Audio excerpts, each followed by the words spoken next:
allow me to come in there, and Ms. Fadnis, we'll come to you for the response that Saleh asked. I'll just quickly like to go to the trends that are coming in. It's been about 20 minutes since the counting started. 77 out of 243 constituencies, that's where the trends are coming in from. 47 for the BJP, RJD plus at, of course, that's the Grand Alliance I'm talking about, that's at 26 now. And the JSP, Jan Suraj, having a count here at 3, others at 2. Those are the kind of trends we're picking up. Just to repeat to our viewers, these are initial trends. It's just been 20 minutes. This is where it seems to be going as far as the constituencies that they are coming in from. 78 constituencies where they're coming in from, out of which 47 for the BJP plus, that's the NDA, and for the Mahagathbandhan 26, JSP, Jan Suraj at 3. So as of now, at least the trends seem to be very much in tandem with what the exit polls had suggested. But once again, repeating it for our viewers, that these are initial trends. These are not the results. So we will need to wait and watch. Ms. Fadnis, back to you for what Saleh had questioned.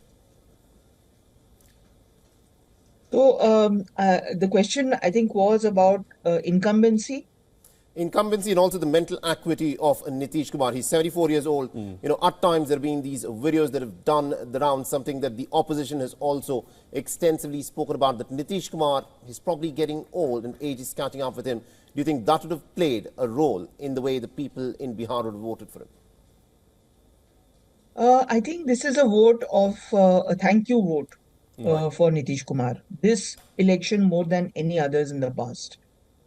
People have seen the work that the government has done, both with the RJD as partner and with the BJP as partner. And their contribution, their gratitude is with Nitish Kumar. Yes, there are problems about his health, and periodically his detractors keep putting out stories about how he's not all there. I did not see any evidence of that either in his speeches or in the way he conducted himself. I think he was very sharp, and I mean, I don't want to go into a long story about this, but he contradicted his rivals fairly effectively whenever he was required to. There is evidence for that. So yes, his health, I mean, at 74, you're no longer as agile mentally or physically as you are at 47. But overall, there is a lot to be said about what he has done for Bihar. And I think his reputation as a floor crosser when it comes to changing partners, even after fighting elections with them, I think that is a story that has been overturned. His reputation as Palturam, person who is a kind of a you know, Shiva, that's an interesting aspect of Indian politics, where Nitish Kumar, you know, despite the fact that he's tried to project himself as Sushasan Kumar, someone who has brought good governance to the state of Bihar, the fact is that he's okay to choose any alliance partner that he can so that he continues to remain in the chief minister's chair. And that moniker remains with him. You know, that does. Which Fadnis just put it out there, but that moniker remains. But, you know, just to take it a little further from what Saleh mentioned, Ms. Fadnis, usually, you know, and we've seen this thrice at least in Bihar in the past, that a higher voter turnout, which is anywhere more than 5% from the previous time, from the previous election, it usually spells a change. It's not really gone in the favor of the incumbent. It happened in 1967, it happened in 1980, and also in 1990, when the voter turnout was more than 5% and there was a change of government. Do you find that kind of a trend possibly repeating itself in 2025? I would not derive such conclusions, because for the data that you have given, the instances that you have given, the opposite is also true. Yes. So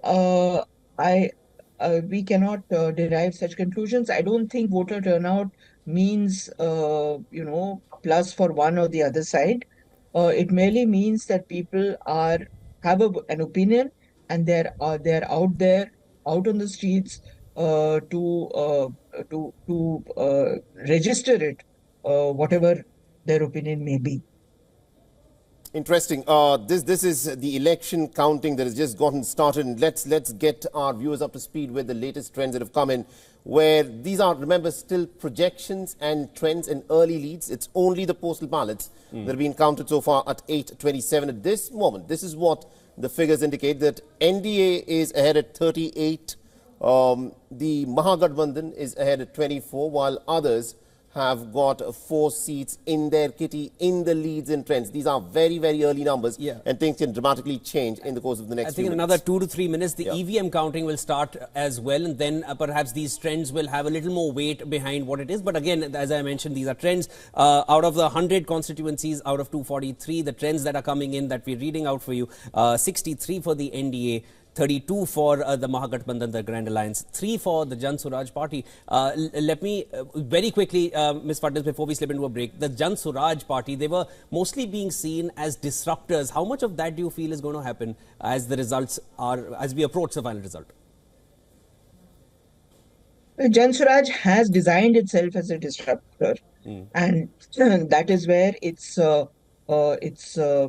attractiveness and its newness lies. As to whether it's going to make a substantial impact on the ground, I have my doubts. People agree generally with what Jan Suraj is saying, but would have felt that it might be a waste of their vote to vote for it because it has very little chance of actually forming a government there.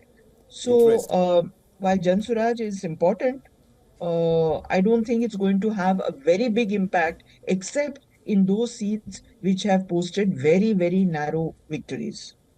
I think that is what Prashant Kishore himself, all through campaigning has said, ya to arsh par, ya phir farsh par. So it remains to be seen as to what is going to be the tally that, the Jan Suraj party of Prashant Kishore ends up with. We'll slip into a short break. Do continue to stay with us. We'll get you all the updates that are unfolding at this moment in this big election count in Bihar. We'll see you on the other side. Just a quick takeaway, 50% is what the initial trends are suggesting, where the NDA is ahead of the Grand Alliance by 50%. There's jubilation in the NDA camp, but of course these are earlier trends. Let's wait and watch what happens. Never celebrate early. That is the reason. Yeah, they're still calling it Badlav. That's what the Jaspreet Yadav is saying. We'll slip into a very quick break. Come right back.